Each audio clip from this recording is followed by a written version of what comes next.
Waalaikumsalam. Saya Laila dari peserta PPG Angkatan 3 kategori 1 2023. Ada tugas untuk wawancara. Iya. Sebelum itu saya mengkonfirmasi kesediaan dari Bapak Sulaiman Nabur, adalah guru mata pelajaran dan kerja tentang pendidikan. Siap. Bersedia di materi Pak. Sangat bersedia buat Pelaida. Semangat Pelaida ya. Terima kasih. Kalau kita lihat dari proses pembelajaran kita di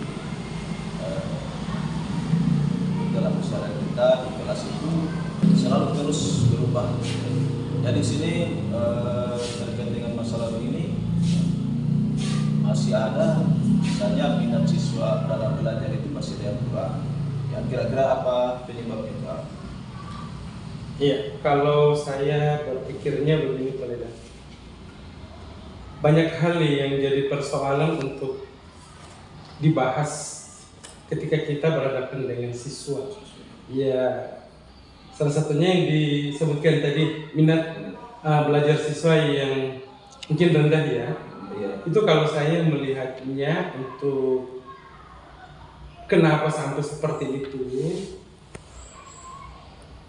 itu faktor utamanya adalah dari kita sendiri sebagai pengajar, sebagai guru. Karena rendahnya minat belajar siswa itu berarti ada sesuatu yang dari kita sebagai guru itu yang kurang.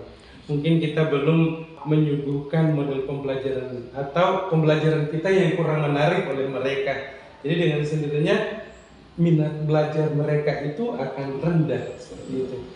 Kemudian kadang juga kalau tadi saya sudah sebutkan juga saya adalah pengajar matematika.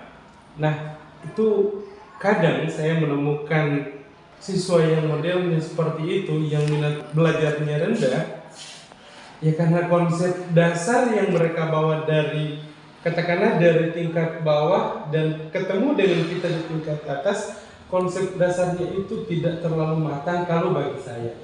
Tapi ujung-ujungnya kembali ke kita sebagai guru pengajar. Berarti ini juga akan menjawab juga pertanyaan tentang masalah kesulitan belajar siswa dalam perhitungan. Jadi tadi mungkin konsep dasarnya itulah yang ini ya. Iya, betul. Tapi dalam proses juga biasa ada siswa yang jenuh. Apa yang menyebabkan itu? Itu kembali ke pendapat saya tadi, ujung-ujungnya kembali ke kita sebagai guru pengajar. Kadang kita menemukan siswa yang jenuh itu bukan berarti mereka malas belajar.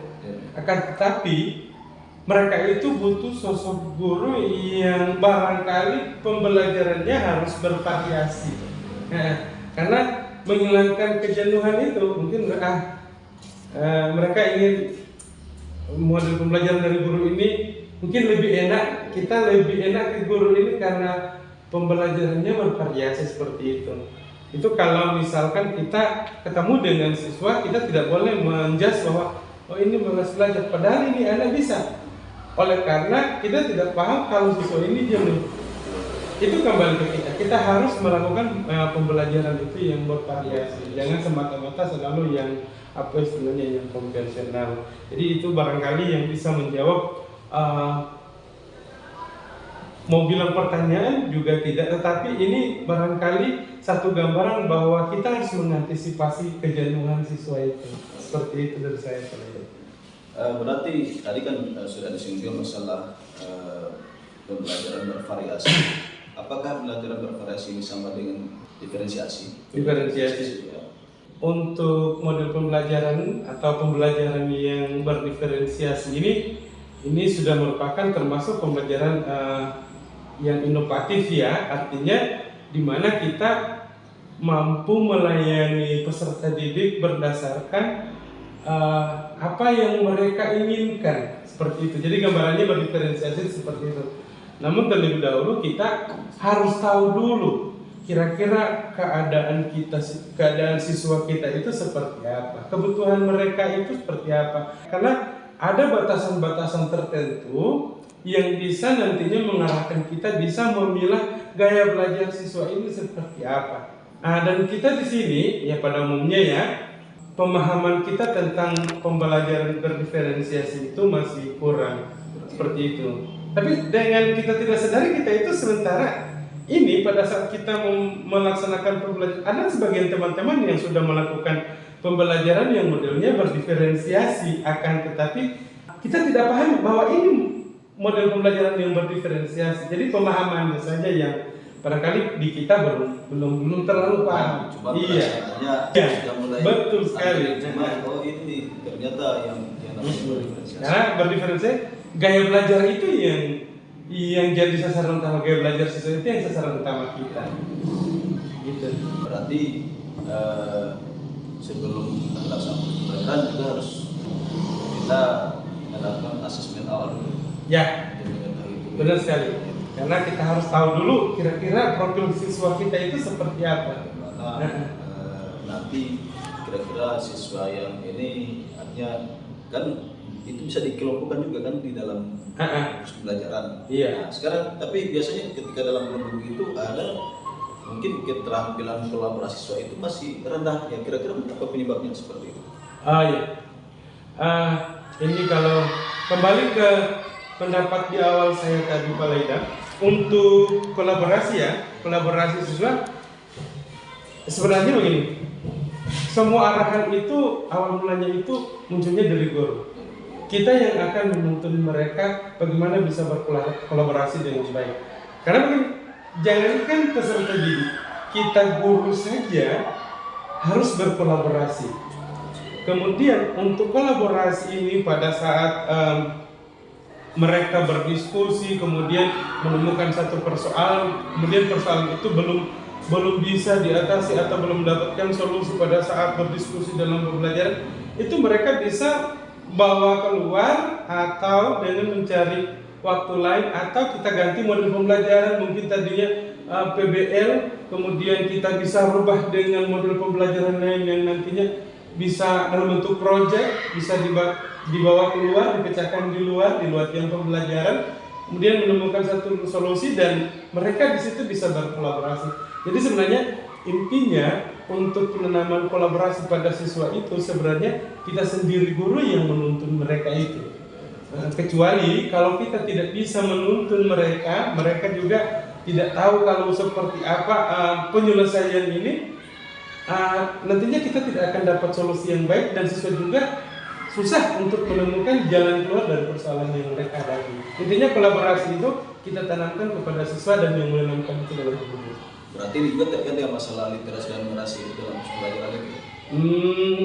Kalau literasi dan numerasi kan itu ruang lingkupnya adalah masalah bagaimana siswa itu bisa membaca, dan ya untuk literasi, kemudian untuk numerasi kan masalah perhitungan. Jadi membaca situasi pun itu sudah termasuk literasi. Membaca sekitar kita juga yang termasuk bisa berliterasi. Membaca tulisan juga literasi. Seperti itu. Jadi karena di sini kan kita lihat bahwa siswa juga kan masih ada beberapa siswa juga itu minat bacanya kan masih rendah juga. Nah, sekarang kira-kira faktor atau penyebab dari rendahnya minat baca siswa ini apa? Iya. Saya juga pernah mengalami banyak kali menemukan peserta didik jangankan minat, kemampuan mereka untuk membaca artinya membaca di sini kalau ke dalamnya sampai dengan memahami ya. Karena mungkin apa yang mereka lihat dalam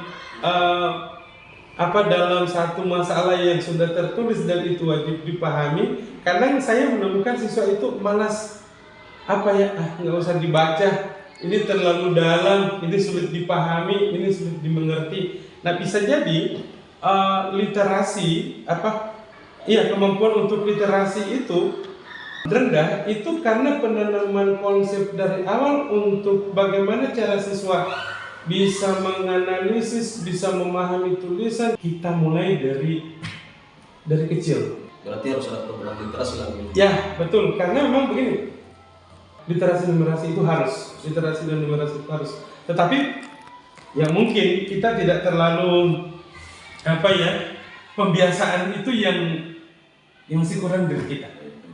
Pembiasaan seperti itu. Kalau menurut saya, Pak, sebenarnya Pak sudah ada itu program itu, dia sudah include atau sudah terintegrasikan di pembelajaran pada saat kita mau belajar.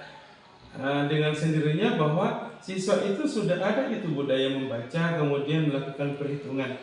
Dalam tanda kutip, numerasi itu dia bukan matematika ya, tetapi dia menghitung apa saja itu. Itu sudah sudah include di dalam pembelajaran. Tinggal pembiasaannya kita itu yang kurang. Karena apa yang saya ucapkan tadi di awal, ujung-ujungnya ini Pak kena sama gurunya. Ya. Ini biasa juga kan kita temukan juga di anak-anak itu pada saat proses, ada yang cepat, ada yang sedang, dan juga ada yang lambat. Nah sekarang kira-kira yang untuk siswa yang lambat ini ya, faktor yang menyebabkan itu berapa? Pada saat kita melakukan proses pembelajaran, seperti apa yang sudah kita bahas tadi mengenai berdiferensiasi itu kan. Nah, kita terlebih dahulu kita harus tahu, kita paham dulu gaya belajar siswa itu seperti apa. Nah, karena gaya belajar siswa itu kan ada 3. Mereka ada yang visual, kemudian ada yang audio, kemudian juga ada yang apa satunya tadi? Kinestetik ya, betul sekali kinestetik. Nah, setelah kita tahu bahwa gaya belajar mereka seperti ini, kemudian itu lagi ada 3 level yang harusnya kita tahu untuk ketiga profil gaya belajar tadi. Misalkan ini anak audio, nah audionya mungkin dia ada yang high, kemudian ada yang middle, kemudian ada yang low. Nah begitu juga yang visual, kemudian begitu juga yang kinestetis. Nah penyebab daripada mereka kenapa mereka bisa lambat menerima pembelajaran, sebenarnya itulah karakter anak. Iya, itulah karakter peserta didik. Mereka mampu, mereka paham, tapi mereka lambat. Nah, yang menjadi siapa yang akan bertanggung jawab di situ? Yang bertanggung jawab di situ adalah kita. Kita sebagai guru pengajar harus merubah. Nah, saya menghadapi anak seperti ini. Dia low, lambat dia untuk memahami. Trik apa yang saya harus berikan? Apakah saya harus menggunakan model pembelajaran yang seperti ini, yang seperti ini, yang seperti ini untuk cocok dengan anak ini seperti itu.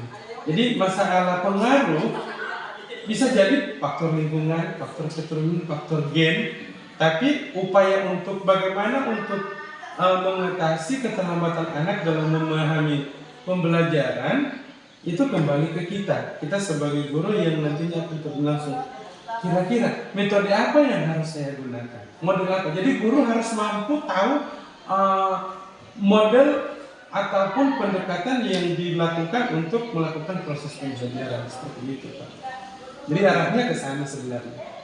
Selain itu juga mungkin kerjasama dengan orang tua juga kan bisa diperlukan juga di sini, bisa kolaborasi juga dengan orang tua, dengan sekolah, sehingga mungkin hal-hal seperti ini anak yang mungkin lambat dalam menerima pelajaran ini mungkin bisa juga teratasi. Iya. Nah, tapi di sini kan kerjasama antara sekolah dengan orang tua, tapi orang tua itu kan ya, kita lihat mungkin belum maksimal. Faktor apa kira-kira sehingga kerjasama ini belum maksimal? Iya, betul sekali. Begini, ini mungkin ada kaitannya dengan kenapa anak ini bukan malas ya, tapi lambat untuk menerima atau memahami pembelajaran di rumah itu seperti apa kira-kira. Kalaupun ini anak dari kecil, dia tumbuhnya berada di lingkungan keluarga yang barangkali disiplinnya tinggi, ketika ada masalah anak langsung bisa diatasi, kemudian komunikasi dengan anak juga lancar. Ini bagi saya fine-fine aja, atau ya bukan biasa-biasa ya, tapi barangkali lebih luar biasa lagi kalau anak itu bisa berprestasi di sekolah. Nah ketika kita ketemu dengan anak untuk memahami materi, dalam tanda kutip, ini anak mungkin dia ada masalah di lingkungan keluarga atau apa begitu ya. Kalau menurut saya pribadi, faktor daripada orang tua itu sangat penting buat anak, buat peserta. Nah, terkait dengan kerjasama, ini rata-rata orang tua, rata-rata ya, tidak semua itu saat ini, sekarang ini orang tua itu paling banyak sibuknya di luar. Iya, banyak kesibukan, sehingga untuk fokus memperhatikan anak, mendampingi anak pada saat belajar di rumah itu kecil sekali kemungkinan ada.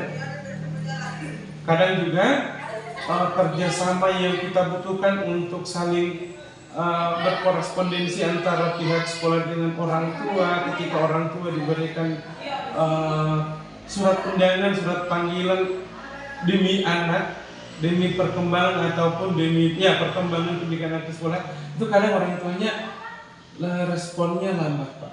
Iya. Bahkan tidak mengindahkan satu undangan dari pihak sekolah. Banyak yang begitu. Jadi sebenarnya kerjasama itu sangat dibutuhkan demi perkembangan peserta didik. Kerjasama antara orang tua, pihak keluarga, khususnya orang tua ya, dengan wali kelas, dengan guru mata pelajaran, dengan guru BK, dengan kepala sekolah, pokoknya dengan pihak sekolah lah, seperti itu. Jadi barangkali kalau saya melihatnya, Pak, untuk kerjasama antara orang tua saat ini dengan pihak sekolah itu belum terlalu maksimal. Iya, karena itu latar belakang ekonomi itu. Ya, berarti kita harus berupaya di sekolah itu untuk bisa maksimalkan cara belajar mereka. Ya, mungkin dengan kita mengembangkan model-model pembelajaran. Ya. Cuma kalau kita lihat dari keseharian kita juga, mungkin ini pengembangan model pembelajaran yang inovatif lah. Itu mungkin masih kurang. Ya, ada mungkin sudah melaksanakan tapi belum maksimal lah. Ya, mungkin ada penyebabnya juga, kira-kira apa, sehingga masih dalam pengembangan pelajaran ini masih belum maksimal.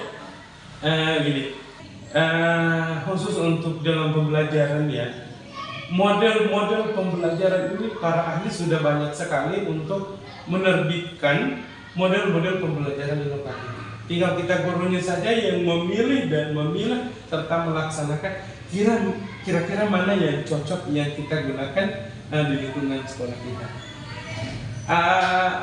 Dunia sekarang Pak sudah terbuka. Kita ambil di internet, kita search di Google, kita cari model pembelajaran, itu banyak. Tapi bukan kadang juga ya Pak, paling banyak guru belum memahami kira-kira model pembelajaran inovatif yang mana yang sepantasnya kita lakukan untuk lingkungan pendidikan kita. Di situ pemahaman yang masih kurang, pemahaman guru. Jadi dalam hal ini ketika misalnya mungkin langkah-langkahnya sudah memahami model-model ini, tapi bagaimana kira-kira untuk melengkapi kan dalam model pembelajaran ini, dan guru itu selalu membuat sebuah inovasi. Ini kan tidak terlepas juga dari bagaimana kita bisa memanfaatkan perkembangan teknologi. Nah, sekarang betul, ini yang jadi masalah juga. Sekarang kira-kira apa yang menyebabkan juga sehingga betul. Pembelajaran ini belum optimal untuk pemanfaatan masalah teknologi. Sebenarnya begini, perkembangan zaman sekarang ini kita sudah masuk di kan kita sudah melewati generasi, ada namanya generasi X, generasi Y. Nah, generasi Z, kita sekarang sudah masuk ke generasi Alpha. Nah, ini generasi ini umur 2 tahun, anak-anak ya, balita, itu sudah pintar main game, sudah bisa pegang gadget, pegang handphone, sudah bisa mengakses aplikasi permainan yang mereka sukai. Nah, kendalanya kalau untuk dunia pendidikan saat ini itu masih banyak atau sebagian besar guru belum mampu atau tidak bisa mengutak-atik atau tidak mampu untuk membebankan dirinya lagi dengan masalah IT, sehingga pada proses pembelajaran yang seharusnya sekarang ini sudah kita bisa akses di internet model-model pembelajaran inovatif yang berbasis IT, tapi banyak guru-guru yang kurang mampu menguasai IT. Nah, anak-anak kita ini sebenarnya mereka ini suka sekali dengan model-model pembelajaran menggunakan IT. Akan tetapi itu dari awal saya sudah sampaikan ke Pak Laila bahwa ujungnya ini adalah di guru. Iya, masalahnya ini sebenarnya dari guru. Kita bertemu dengan masalah siswa, kembali kita introspeksi diri, berarti gurunya yang harus memperbaiki. Nah, kalau masalah IT berarti gurunya juga harus tahu tentang IT. Jadi seperti, cuma kan kadang juga kita butuh sesuatu sarana dan prasarana di sekolah kita kadang juga tidak belum memenuhi seperti itu. Kita sudah punya ide, kita gunakan ini, tapi terbatas dengan fasilitas. Jadi kendalanya adalah kurangnya pemahaman guru tentang pengembangan IT. Seperti itu, Pak. Berarti kita selalu harus dituntut selalu kreatif, inovatif. Iya, betul sekali. Ada inovasi-inovasi Iya. baru. Jadi mungkin itu saja yang perlu kita bahas pada kesempatan ini. Terima kasih Pak Sulaiman. Sama-sama, Pak. Mudah-mudahan kita semua bisa kita laksanakan sesuai dengan harapan, sesuai dengan apa yang menjadi target kita, harapan kita agar sekolah kita ini bisa Iya.